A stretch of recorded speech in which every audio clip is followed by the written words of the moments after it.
going to accept any cutbacks, any rollbacks, and we're going to make sure that the gains that we have made stay strong for the people of this province. Are you with us? In fighting back against the kinds of rise of precarious work, the low wages, part-time work, contract work, all the kinds of jobs that have become such a norm in our communities where people are having such a hard time paying the bills. I know some of you are thinking, what is a small business owner out here speaking on behalf of the minimum wage? Well, I will tell you now, 60% of small businesses support the minimum wage. And right now, all my community, we're fighting for to be a $15 this January. We need $15. Most of our small businesses are becoming booming. For that, you can understand the increasing spending power our community has. I am from North Etobicoke, where Doug Ford was elected. I'm sending a strong message, Doug Ford. Doug Ford, hand this off 15 minimum wage. Hand this off. Hand this off. They got me putting red up on the beach. I tell you, sky is the limit. They don't want to see us reach it. Want to keep us down. Want to keep it secret. The people united. We'll never be defeated. All the way at the top, they don't see it. Champagne by the leaders. My leaders are leaders. Sick of broken treaties. Sick of how they treat us. The people united. We'll never be defeated. The people united. What's outrageous? Poverty wages. What's disgusting? Union busting. $15 now. $15 now.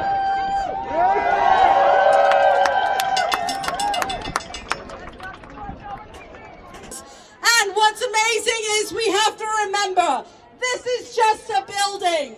This is 76 people who have the majority. But look at us. We are the majority. We are the majority. I work sick with a fever because I can't afford the lost wages if I take a day off. And that's why we need 7 sick days for every worker in Ontario, isn't it? I joined the fight for 15 in fairness 4 years ago because I realized that things were never going to get better unless we, the workers, started demanding better for ourselves. In January of this year, I, along with 1 million other people, got a raise to $14 an hour and 2 paid sick days a year. This was the result of years of organizing. People like you, people in this crowd, collected signatures, talked to politicians, knocked on doors. People, workers like me, we found the courage to stand up and fight for what we believe in. We won this together, but we know the fight isn't over. Premier-designate Ford has said that he's for the little guy, but he wants to freeze our wages. Well, I'm the little guy, and so are you.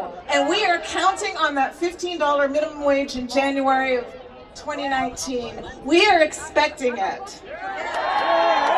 And we need it to be indexed to inflation after that as well.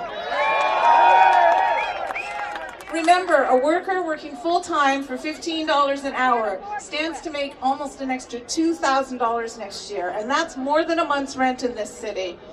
That's food for your family for several months.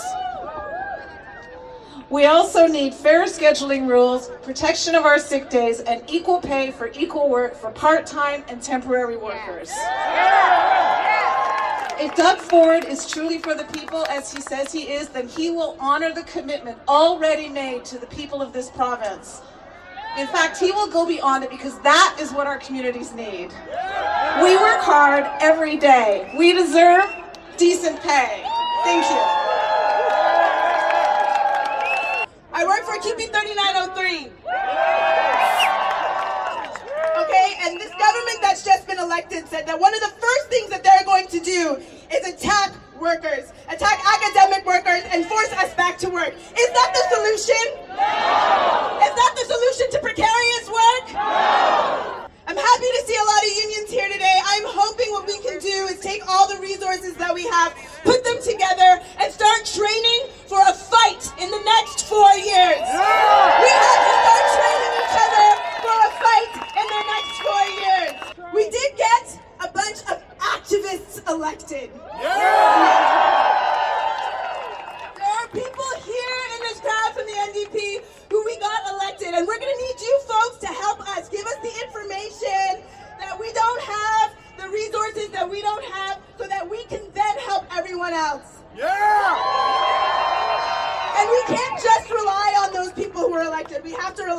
each other. There's more of us than there are of them.